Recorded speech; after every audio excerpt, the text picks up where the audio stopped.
கரூர் இது எடுக்கும்பொழுது கரூரில் நடந்து விட்டது. அதுக்கப்புறம் டிவிகே, விஜய் இவங்க எல்லாருமே எங்களுக்கு சிபிஐ என்கொயரிக்கு வேணும், இதை ஸ்டேட் போலீஸ் என்கொயரி பண்ணக்கூடாது. என்ன அர்த்தம் அப்படின்னா எங்களுக்கு ஸ்டேட் போலீஸ் மீது நம்பிக்கை இல்லை. சுப்ரீம் கோர்ட் என்ன சொன்னாங்க, இல்லை இந்த கேஸை சிபிஐ எடுத்து நடத்தும். அப்படி எப்ப சிபிஐ எடுத்து நடத்தும் அப்படின்னு சுப்ரீம் கோர்ட் சொல்லிட்டாங்களோ, இதுக்கு முன்னாடி எஸ்ஐடி இன்வெஸ்டிகேஷன் அண்ட் இங்க ஜட்ஜு மிஸ்டர் அருணா ஜெகதீசன் அவங்கள வச்சு போட்டு அவங்கள ரிப்போர்ட்டை சப்மிட் பண்ண சொன்னது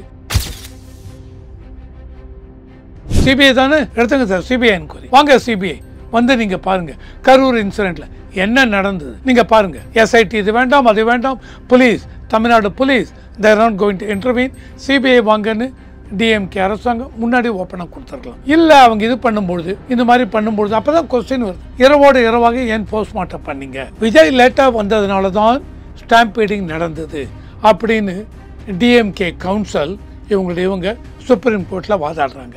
அண்டு போஸ்ட்மார்ட்டம் பர்மிஷன் வாங்கி தான் போஸ்ட்மார்ட்டம் பண்ணோம், இதில் எந்த தவறும் இல்லை. இந்த மாதிரி ஒன்று இவங்க ஆர்கியூ பண்ணுறாங்க. ஸோ பொதுவாக மக்களுக்கு என்ன வந்துருந்தா முன்னாடியே சொல்லிட்டேன், திமுக அரசாங்கம் தமிழக அரசாங்கம் ஆரம்பத்திலே சொல்லிருக்கலாம், சார் வேண்டாம் சார் எங்களுக்கு கை clean, we are clean, CBI உள்ளே கொண்டு வர சொல்லுங்க, எஸ் நீங்கள் வந்து பண்ணுங்க, நாங்கள் இதில் குறுக்கிடவே மாட்டோம் அப்படின்னு சொல்லியிருந்தா. இப்போ இந்த மாதிரி வந்த உடனே மக்களுக்கு நம்பிக்கை, முதல்ல அஃபெக்டட் ஃபேமிலிஸ்க்கு இந்த சிபிஐ எடுத்து நடத்த போவதினால்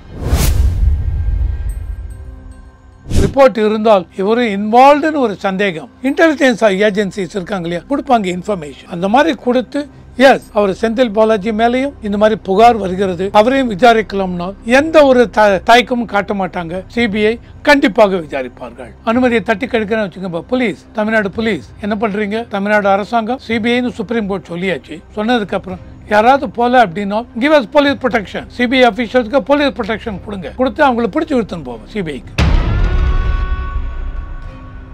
இது உள்ள வர முடியல, வெளியில இருக்கோம் நீங்க, அப்ப என்ட்ரி நீங்க பிளாக் பண்ணிருக்கீங்க, உங்களால என்ட்ரியை பிளாக் பண்ணி இந்த டிவிகே லீடர்ஸை உள்ள அனுப்பவில்லை. இதை தான் நான் சொன்னேன், கூட்டமா அலை மோதுகிறது, 12 மணிக்கே கூட்டம் வந்துருத்தினால் கரூருக்குள்ள வர்றது எல்லா இதையும் என்ட்ரியை ஸ்டாப் பண்ணு, ஒருத்தரும் உள்ள வரக்கூடாது, விஜயுடைய கண்வாய் மட்டும் வரணும் அப்படின்னு பண்ணணும் அப்படின்னு சொன்னேன். விடுங்க.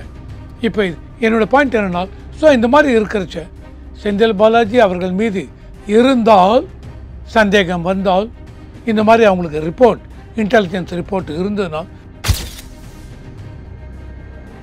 விஜய் நீங்க ஏன் லேட்டா வந்தீங்க கொஸ்டின் பண்ண முடியாது. பொதுவாகவே எல்லாரும் லேட்டா தான் வருவாங்க, இல்லை நீங்க காரணத்தோட தான் லேட்டா வரல, கூட்டம் வரணுங்கிற தவறு இல்லை சார். என்னுடைய இது 50,000 பேர் வந்தா எனக்கு நாளைக்கு கூட்டணி கட்சிகள் வருவாங்க, இது அரசியல், அதுக்காக நான் டிலே பண்றேன்னு வச்சுங்க. நான் இதை எதிர்பார்க்கல. 50,000 பேர் அந்த இடத்துல வர முடியாதுன்னா போலீஸ் நீங்க ஸ்டாப் பண்ணிருக்கணும்.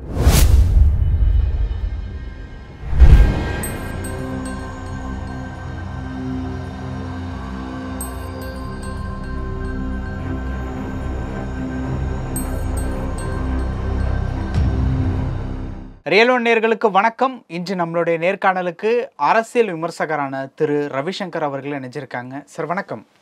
வணக்கம். வணக்கம் சார். கடந்த 16 நாட்களாக கரூர் சம்பவம் தமிழ்நாட்டை எந்த அளவுக்கு ஒரு பரபரப்பையும் ஒரு உலுக்கி இருக்கிறத பற்றியும் நம்மளே 2 நேர்காணல் கிட்ட பேசியிருக்கோம். இதில் இன்னைக்கு சுப்ரீம் கோர்ட் இந்த வழக்கை சிபிஐ விசாரணைக்கு மாற்றணும் அப்படின்னு சொல்லிட்டு உத்தரவு போட்டிருக்காங்க. இந்த சிபிஐ விசாரணையினால என்னென்ன விஷயங்கள் நடக்க போகுது அப்படிங்கிறத உங்களுடைய அறிவுக்கு எட்டினபடி நீங்கள் சொல்லுங்க.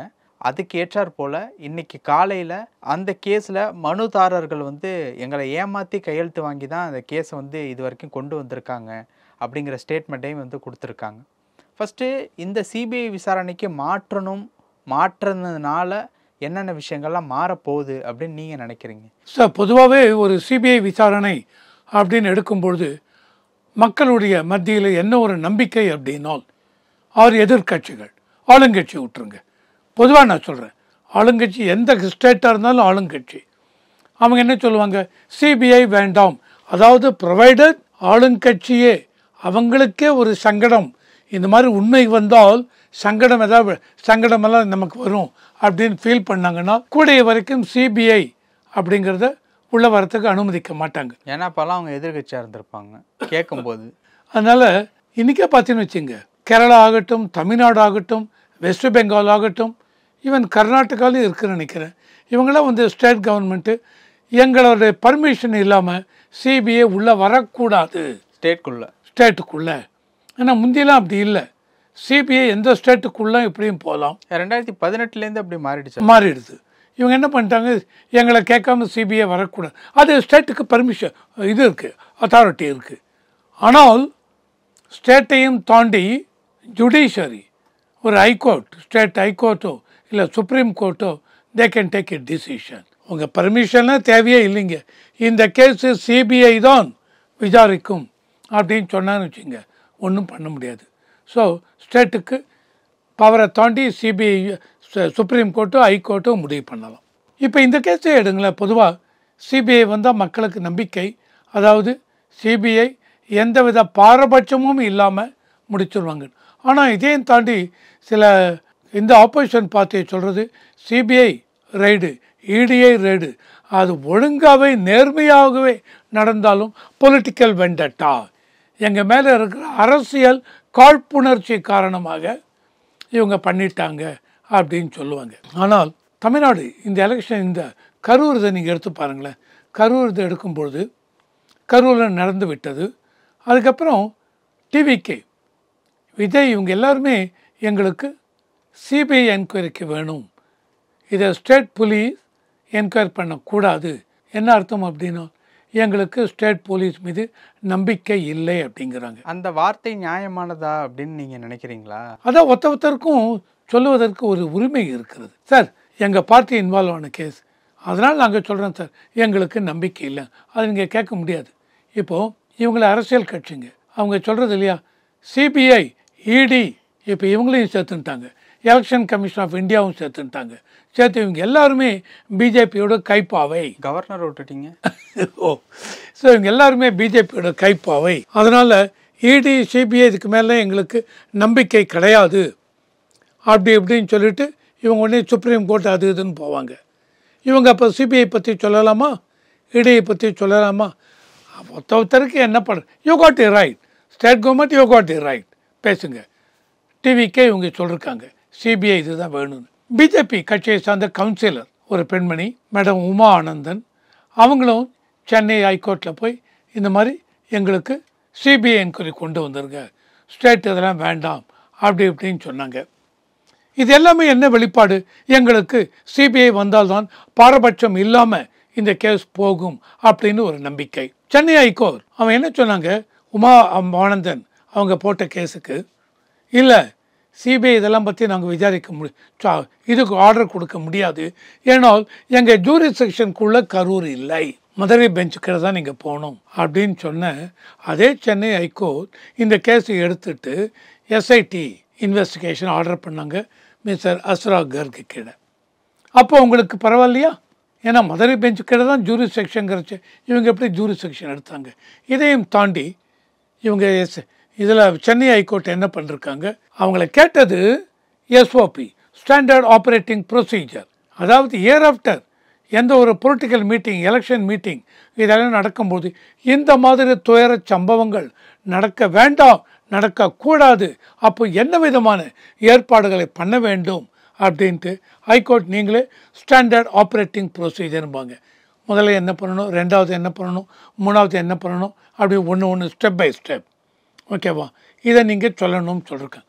ஆனால் இதையும் தாண்டி சென்னை ஹைகோர்ட் என்ன பண்ணாங்க, நீதிபதி அது அவருடைய இது கொடுத்துருக்காங்க, டிவிகேவை அவங்க கட்சியை இந்த அளவுக்கு அவங்க கண்டம் பண்ணிருக்காங்க. விஜய் அவர்களை உங்களுக்கு தலைவர் அந்த இது தலைமை பண்பு இருக்கா, அது இருக்கா, இதெல்லாம் தேவையே இல்லை. பர்சனலாக அங்கே போய் இது விஜய் மேலே தவறு இருக்கா இல்லையா, டிவிக்கு எந்த விதத்தில் ஃபைல் ஆனாங்க, போலீஸ் எந்த விதத்தில் ஃபைல் ஆனாங்க, போலீஸ் மேலே லேப்சஸ் இருக்கா இல்லையா, இதையெல்லாம் விட்டு இதை வர சொன்னாங்க. இவங்க எல்லாமே என்ன பண்ணிட்டாங்க, இப்போது சுப்ரீம் கோர்ட்டுக்கு ஃபைல் பண்ணாங்க.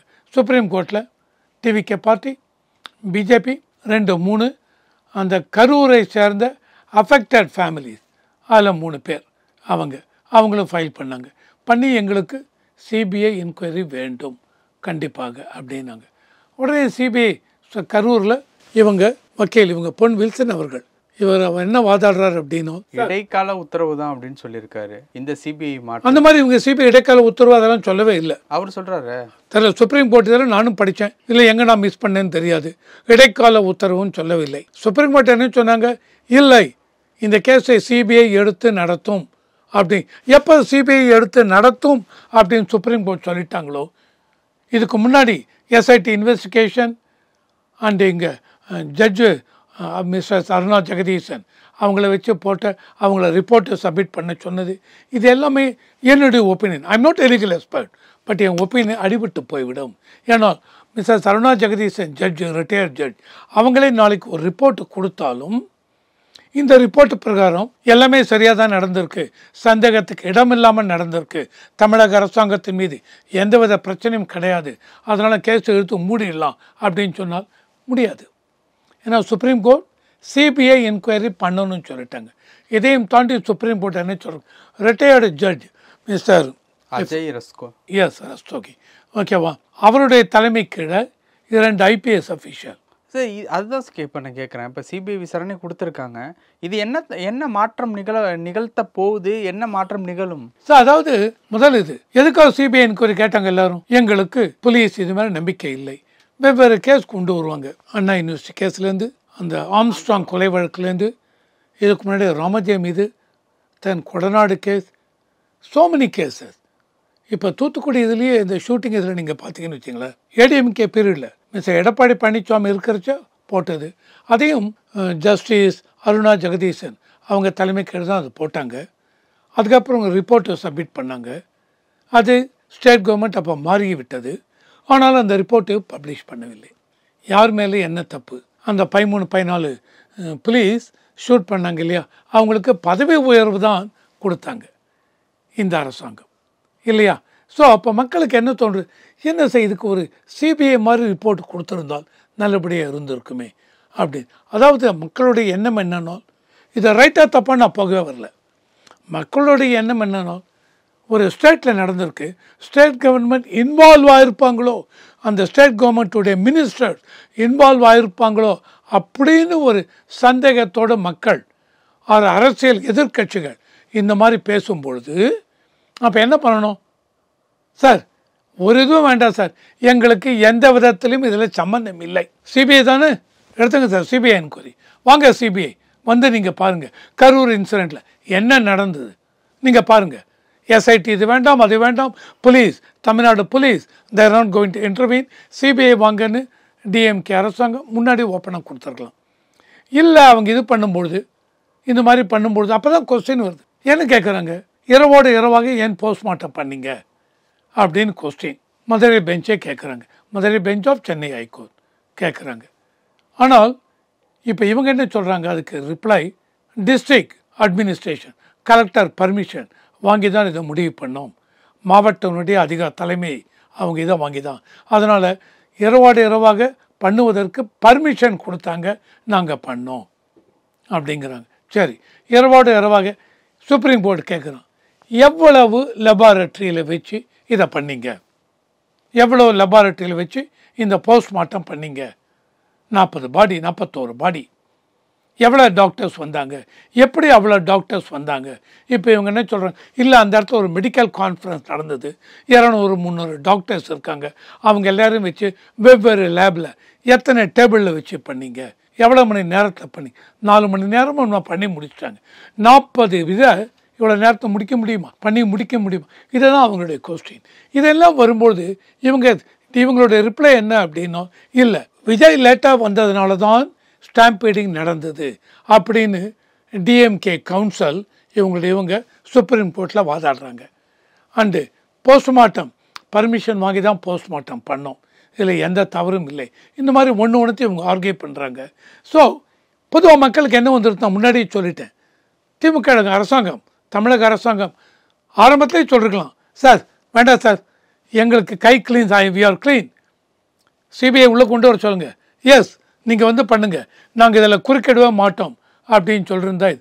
இப்போது இந்த மாதிரி வந்த உடனே மக்களுக்கு நம்பிக்கை, முதல்ல அஃபெக்டட் ஃபேமிலிஸ்க்கு இந்த சிபிஐ எடுத்து நடத்த போவதினால் ஒரு நம்பிக்கை, ரெண்டாவது இந்த ஜட்ஜ் அண்டு 2 ஐபிஎஸ் அஃபிஷியல், இவங்க 3 பேர் அடங்கிய குழு இந்த சிபிஐ என்கொயர் பண்ணுறாங்க இல்லையா, இதை கண்காணிக்க போகிறாங்க, மானிட்டர் பண்ண போகிறாங்க.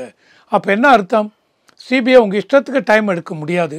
ஒவ்வொரு ஸ்டேஜ்லேயும் ஒரு வாரத்துக்கு ஒரு தடவை 10 நாளைக்கு முன்னாடியே அவங்க சொல்லுவாங்க. யார் இந்த மானிட்டர் பண்ண குழு அவங்க என்ன சொல்லுவாங்க, 15 நாளைக்கு ஒரு தடவை எங்களுக்கு ரிப்போர்ட் கொடுக்கணும். என்ன பண்ணீங்க, யார் யாரை பார்த்தீங்க, என்னென்ன சாட்சியை விசாரிச்சிங்க, எல்லாத்தையும் கொடுக்கணும். இது மக்களுக்கு ஒரு நம்பிக்கையை கொடுக்கும். அப்பப்போ மானிட்டர் பண்ணும்பொழுது இந்த மானிட்டர் பண்ணுற குழு, அந்த 3 பேர் அடங்கிய குழு, அவங்களும் சொல்லுவாங்க இது முடிஞ்சிருக்கு அது முடிஞ்சிருக்குன்னு. டைமும் ஃபிக்ஸ் பண்ணுவாங்க. நேற்று கொடுத்த இன்னைக்கு கொடுத்த அந்த தீர்ப்பில் டைம் லைன் இன்னும் கொடுக்கல. சுப்ரீம் கோர்ட் என்ன பண்ணுவாங்க, ஃபர்தர் ஹியரிங்க்கு ஏதோ 1 வாரம் 10 நாள் தள்ளி வச்சுருக்காங்க இவங்கக்கிட்ட ரெஸ்பான்ஸ் எல்லாம் கேட்டு. அப்போ ஃபைனலாக சொல்லுவாங்க சிபிஐ இவ்வளோ நாள் டைம் எடுத்துக்கலாம், எடுத்துக்கொண்டு இதை முடிக்கணும் அப்படிம்பாங்க. இதுக்கு முன்னாடி வச்சுங்க, தேர்தலுக்கு முன்னாடி எஸ் ஏதோ ஒரு தீய சக்தி உள்ளே வந்திருக்கு, சபட்டேஜ் இந்த மாதிரி நடந்திருக்கு, அதனால தான் இவ்வளோ பேர் செத்து போனாங்க அப்படின்னு வந்தால் திமுக கழகத்துக்கு எலெக்ஷனில் பாதிப்பு இருக்கும். ஸோ எவ்வளோ சீக்கிரம் வரப்போகிறது, வந்ததுக்கப்புறம் ஒரு பிரச்சனையும் இல்லைங்க, சிபிஐ என்கொயரி பண்ணியாச்சு, எந்த விதத்துலேயும் தீய சக்தியில் யாருமே இல்லை, இது கூட்ட நெரிசல் காரணமாகத்தான் நடந்தது. லேப்சஸ் இருக்குது, போலீஸ் மேலேயும் லேப்சஸ் இருக்குது, ஆர்கனைசேஷன் மேலேயும் டிவிகே தமிழக வெற்றி கழக மேலேயும் லேப்சஸ் கவனக்குறைவு இருக்குது. இதெல்லாம் ஏறப்பட்டு ஒழுங்காக பண்ணலாம். இது லேப்சஸ் கவனக்குறைவு இருந்ததுனால தான் இந்த மாதிரி நடந்திருக்கு அப்படின்னு தீர்ப்பு வந்தால் அப்போ என்ன அர்த்தம், தமிழ்நாடு அரசாங்கத்து மீது ஒரு பிரச்சனையும் இல்லை. ஸோ அவங்களுக்கு தேர்தலில் பாதிப்பு இருக்காது. ஆனால் பொதுவாகவே சிபிஐன்னு உள்ளே வந்தால் யாராக இருந்தாலும் மக்களுக்கு ஒரு நம்பிக்கை பிறக்கிறது. அதான் மெயின். இது இப்போ சிபிஐ விசாரணைனா பாரபட்சமின்றி எல்லாரையும் விசாரணைக்கு எடுப்பாங்க தானே? ஆமாம். இப்போ கரூர் சம்பந்தப்பட்ட விசாரணையில் செந்தில் பாலாஜியும் விசாரணைக்கு கூப்பிடுவதற்கு வாய்ப்பு இருக்குல்ல? அவர் மீது பிரைமா ஃபேசி ஏதாவது ரிப்போர்ட் இருந்தால், சிபிஐக்கு ரிப்போர்ட் இருந்தால், சார் இவர் இன்வால்வ்டுன்னு ஒரு சந்தேகம், இன்டெலிஜென்ஸ் ஏஜென்சிஸ் இருக்காங்க இல்லையா, கொடுப்பாங்க இன்ஃபர்மேஷன். அந்த மாதிரி கொடுத்து எஸ் அவர் செந்தில் பாலாஜி மேலேயும் இந்த மாதிரி புகார் வருகிறது, அவரையும் விசாரிக்கலாம்னால் எந்த ஒரு தயக்கமும் காட்ட மாட்டாங்க. சிபிஐ கண்டிப்பாக விசாரிப்பார்கள். ஆனால் அந்த எவிடன்ஸ் இருக்கணும், பிரைமா ஃபேசி இது இருக்கணும். இப்போது செந்தில் பாலாஜியினுடைய பெயர் அன்று சம்பவம் நடந்தது அன்றிலிருந்து இன்னைக்கு வரைக்கும் தொடர்ச்சியாக கேட்டுட்டு இருக்கோம். அவர் அடிபடுறது, அதாவது என்ன பண்ணுறது அப்படின்னா, நீங்கள் எப்படி அங்கே வந்தீங்க, ஆம்புலன்ஸ் ஒன்று இதை உங்கள் இந்த பேர் போட்டு அரசாங்க பேர், எஸ் அந்த பேர் போட்டு ஆம்புலன்ஸ் உங்களுக்கு முன்னாடியே இந்த மாதிரி நடக்குமா என்ன எப்படி தெரியும், இந்த மாதிரிலாம் மாறி மாறி கொஸ்டின் வந்தது அவர் மேலே. ஆனால் அவர் மீது சிபிஐன்னு வரும்பொழுது சிபிஐ பார்ப்பாங்க சார், எஸ் அவர் மேலே கண்டிப்பாக நாங்களும் விசாரிக்கணும் சார் அப்படின்னா கண்டிப்பாக கூட்டு விசாரிப்பார்கள். யூகத்தின் அடிப்படையில் ஒன்றும் நடக்க முடியாது. நம்ம எல்லாம் ஒரு யூகத்தின் அடிப்படையில் பேசுகிறோம், எதிர்கட்சிகள் யூகத்தின் அடிப்படையில் பேசுவாங்க. ஆனால் இப்போ என்ன மக்களே சொல்ல ஆரம்பிச்சிருக்காங்க, இல்லை இவ்வளோ இது சார் இத்தனை கூட்டம் வந்திருக்கு, இவ்வளோ கூட்டம் வந்திருக்கு, இவங்க என்ன சொல்கிறாங்க, நாங்கள் சொன்னோம் சரி விஜய் உங்களை ரெக்வஸ்ட் பண்ணோம், ஆனால் அதையும் தாண்டி வந்து விட்டார்கள். இன்னைக்கு சுப்ரீம் கோர்ட்டினுடைய வாசலில் ஆதவர்ஜுனா ஒரு ப்ரெஸ் மீட்டிங் கொடுத்தாங்க. நாங்கள் எல்லா மாவட்டத்துக்கும் போனோம், பிரச்சாரம் பண்ணோம், ஆனால் கரூர் மாவட்டத்துக்கு போய் பிரச்சாரம் பண்ணும்போது தான் காவல்துறையினர் எங்களை வரவேற்று அந்த இடத்துக்கு அழைச்சிட்டு போனாங்க. இது எந்த மாவட்டத்திலையும் நடக்காத ஒரு விஷயம். அதே மாதிரி சம்பவம் நடந்ததன் பிறகு கரூரோட பார்ட்ரு அந்த எல்லையில் தான் நாங்கள் நின்றுக்கிட்டு இருந்தோம். பட் எங்களுக்கு அனுமதி கிடைக்காதனால போக முடியல அப்படிங்கிற மாதிரி. எங்கள் வெளியில் போக முடியலையா, உள்ள கரூருக்குள்ள நான் போன ஒரு இன்டர்வியூவில் ஒன்று சொன்னேன், ஞாபகம் இருக்கா, இந்த கூட்டம் வந்துடுறதுனால என்ட்ரி பாயிண்ட்டை பிளாக் பண்ணுங்க சொன்னேன். இப்போ நீங்கள் சொல்கிறீங்க இது உள்ளே வர முடியல, வெளியில் இருக்கோம் நீங்கள், அப்போ என்ட்ரி நீங்கள் பிளாக் பண்ணிருக்கீங்க. உங்களால் என்ட்ரியை பிளாக் பண்ணி இந்த டிவிகே லீடர்ஸை உள்ளே அனுப்பவில்லை. இதை தான் நான் சொன்னேன், கூட்டமாக அலை மோதுகிறது, 12 மணிக்கே கூட்டம் வந்துடுறதுனால் நான் முன்னாடி ஒரு தடவை இன்டர்வியூவில் சொன்னேன், கரூருக்குள்ளே வர்றது எல்லா இதையும் என்ட்ரியை ஸ்டாப் பண்ணு, ஒருத்தரும் உள்ளே வரக்கூடாது, விஜயுடைய கண்வாய் மட்டும் வரணும் அப்படின்னு பண்ணணும் அப்படின்னு சொன்னேன். விடுங்க. இப்போ என்னோடய பாயிண்ட் என்னன்னா, ஸோ இந்த மாதிரி இருக்கிறச்ச செந்தில் பாலாஜி அவர்கள் மீது இருந்தால், சந்தேகம் வந்தால், இந்த மாதிரி அவங்களுக்கு ரிப்போர்ட் இன்டெலிஜென்ஸ் ரிப்போர்ட் இருந்ததுனால் அவரையும் கூப்பிடுவாங்க சார். கூப்பிட்டு விசாரிப்பாங்க. அதில் ஒரு தயக்கமும் இல்லை. என்ன தயக்கம் அதில் வரப்போகிறது சொல்லுங்கள்? ஒரு இதுவும் வரப்போகிறது. அதாவது ஆளும் கட்சியினுடைய எம்எல்ஏவா இருந்தாலும் அது நடக்கும்னு சொல்ல கண்டிப்பாக. சிபிஐன்னு உள்ளே வந்தாச்சுன்னா ஆளுங்கட்சி இல்லை, எதிர்கட்சி இல்லை, இந்த தலைவர் இல்லை, பெரிய பாப்புலர் எதுவும் கிடையாது. சிபிஐ பொறுத்த வரைக்கும் விஜயை கூட விசாரிக்கலாம், கண்டிப்பாக விசாரிக்கலாம். விஜய் மீது விசாரிக்கலாம். என்ன சார் விஜய் மீது நெக்லிஜென்ஸ் இஷ்யூ இல்லை. ஆனால் விஜய் நீங்கள் ஏன் லேட்டாக வந்தீங்க கொஸ்டின் பண்ண முடியாது. பொதுவாகவே எல்லாரும் லேட்டாக தான் வருவாங்க. இல்லை நீங்கள் காரணத்தோடு தான் லேட்டாக வரல, கூட்டம் வரணுங்கிறது தவறு இல்லை சார். என்னுடைய இது 50,000 பேர் வந்தால் எனக்கு நாளைக்கு கூட்டணி கட்சிகள் வருவாங்க. இது அரசியல். அதுக்காக நான் டிலே பண்ணுறேன்னு வச்சுங்க. நான் இதே எதிர்பார்க்கல. 50,000 பேர் அந்த இடத்துல வர முடியாதுன்னா போலீஸ் நீங்கள் ஸ்டாப் பண்ணிருக்கணும். அதுதான் அடுத்த கொஸ்டின். விஜய் மட்டும் ப்ளேம் பண்ண முடியாது. நாளைக்கே இப்போ எவ்வளோ எலெக்ஷன் மீட்டிங் நடக்க போகுது. 1 லட்சம் பேர் 2 லட்சம் பேர்லாம் வர போகிறாங்க. அதுவும் last fake end April March வரும்போது கூட்டம் இன்னும் அலைமோத போகிறது. அப்போது என்ன பண்ணுவீங்க? லேட்டாக வந்தீங்கன்னா தலைவர் லேட்டாக வர்றார், கேன்சல் பண்ணுவீங்களா? அதுக்கு தான் அந்த எஸ்ஓபி வேணும். எத்தனை மணிக்கு வரணும்? 3 மணிக்கு வரணும். வரவில்லையா? கேன்சல் பண்ணுங்கள். இதையெல்லாம் வந்து எஸ்ஓபி, ஸ்டாண்டர்ட் ஆப்ரேட்டிங் ப்ரொசீஜர். என்னென்ன நீங்கள் எடுக்கணும்? Precautionary step, standard operating procedure. Main ரோடெலாம் போடலாமா? போடக்கூடாது. ஸ்டாண்டர்ட் ஆப்ரேட்டிங் ப்ரொசீஜர் சொல்லுங்கள். ஊருக்கு வெளியில் போடணும், ஸ்டாண்டர்ட் ஆப்ரேட்டிங் ப்ரொசீஜர் சொல்லுங்கள். இதெல்லாம் தான் ஸ்டாண்டர்ட் ஆப்ரேட்டிங். இதை தான் இவங்க சென்னை ஹைகோர்ட்டு கிட்டே எதிர்ப்பு. இப்போது இடி விசாரணைக்கு கூப்பிட்டப்போ கூட செந்தில் பாலாஜி தன்னுடைய அனுமதியை வந்து கொடுக்கல, இடி ஆஃபீஸர்களை தாக்குனது, இந்த மாதிரியான விஷயங்கள் பார்த்தோம். இங்கே விசாரணைக்கு கூப்பிடும்போது அனுமதியை தட்டி கழிப்பதற்கு கூட வாய்ப்பு இருக்கு இல்லையா? அதாவது அனுமதியை தட்டி கழிக்கிறதுங்கிறது அப்போ என்ன ஆகும்? அனுமதியை தட்டி கழிக்கிறேன்னு வச்சுக்கோங்க. இப்போ போலீஸ், தமிழ்நாடு போலீஸ் என்ன பண்ணுறீங்க? தமிழ்நாடு அரசாங்கம் சிபிஐன்னு சுப்ரீம் கோர்ட் சொல்லியாச்சு. சொன்னதுக்கப்புறம் யாராவது போல அப்படின்னா give us police protection. CBI அஃபீஷியல்ஸுக்கு போலீஸ் ப்ரொடெக்ஷன் கொடுங்க. கொடுத்து அவங்கள பிடிச்சி இழுத்துன்னு போவேன். சிபிஐக்கு வரணும். அது எப்படி வராமல் இருப்பீங்க? உங்கள் ஆஃபீஸ்க்குள்ளே வந்து ரைட் பண்ணுவேன், உள்ளே வந்து கேட்பேன். இவங்க இப்படி பண்ண முடியாது அப்படின்னால் அப்போ தமிழ்நாடு போலீஸும் நாளைக்கு எதுவும் பண்ண முடியாது. யாரையும் நீங்கள் தட்டி கேட்க முடியாது. வரமாட்டேன்னு சொல்லி நீங்கள் என்ன பண்ணுறீங்க? பிடிச்சி இழுத்து வேனில் போட்டு போலீஸில் போய் விசாரிக்கிறீங்கள? அந்த ஹெல்ப்பை தமிழ்நாடு போலீஸ் அவர் எந்த ஸ்டேட் கவர்மெண்ட்டாக இருந்தாலும் சிபிஐக்கு, இடிக்கு கொடுக்கணும், சப்போர்ட் கொடுக்கணுங்க. தட்டி கழிக்க முடியாது. பல விஷயங்கள் பேசணும். நேரத்துக்கு ரொம்ப நன்றி சார். நன்றி.